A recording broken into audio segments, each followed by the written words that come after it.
இன்னைக்கு நாகர்கோயில் வரைக்கும் போயிட்டு சரியா மாட்டிட்டோம் நண்பர்களே. சரியான மழை பார்த்துடுங்க. மழையில ஒரு இடத்துல ஒதுங்கி நின்றுட்டு அப்படியே போற வெளில பார்த்தீங்கன்னா ஒரு ஃப்ரூட்ஸ் கடையை பார்த்தோம் நண்பர்களே. ஃப்ரூட்ஸ் கடையை பார்த்தோன்னா ஃப்ரூட்ஸ் வாங்கணுங்கிற எண்ணம் வந்துடுச்சு.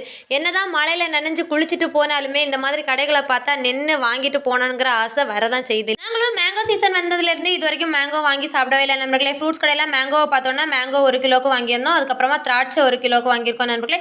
பேரக்காவை பார்த்தோன்னா பேரக்காய் நல்லா கலர்ஃபுல்லாக நல்லா இருந்துச்சு நண்பர்களே. பேருக்கு 2 பேரக்காய் வாங்கியிருக்கோம். நல்ல மழையில குளிச்சபடியே ஃப்ரூட்ஸ் கடையில குதூகலமா ஒரு பர்ச்சேஸ் முடிச்சுட்டு அப்படியே கிளம்பியாச்சு நண்பர்களே. நீங்க யாரெல்லாம் இந்த மாதிரி மழைன்னு கூட பார்க்காம இந்த மாதிரி கடைகளை கண்டா பர்ச்சேஸ் பண்ற பழக்கம் இருக்கு அப்படிங்கிறத கமெண்ட்ல சொல்லுங்க. அதே நேரத்துல இந்த மழையிலையும் ரோட் சைட்ல இருக்கிற கடையில எல்லாம் வியாபாரம் நடந்துட்டு தான் நண்பர்களே இருந்துச்சு. இந்த மாதிரி கடைகளை கண்டா நீங்களும் நிப்பாட்டி விட்டு திங்ஸ் எல்லாம் வாங்கிட்டு போங்க நண்பர்களே. இந்த மழையிலையும் வியாபாரத்தை கைவிடாம பண்ணிட்டு இருக்காங்க பாத்தீங்களா. இந்த மாதிரி வியாபாரம் பண்றவங்களை பார்த்தா கண்டிப்பா சப்போர்ட் பண்ணுங்க. ஓகே நண்பர்களே, இந்த வீடியோ உங்களுக்கு பிடிச்சிருந்தா லைக் பண்ணுங்க, ஷேர் பண்ணுங்க, கமெண்ட் பண்ணுங்க. சேனலை மறக்காம சப்ஸ்கிரைப் பண்ணி வச்சுக்கோங்க.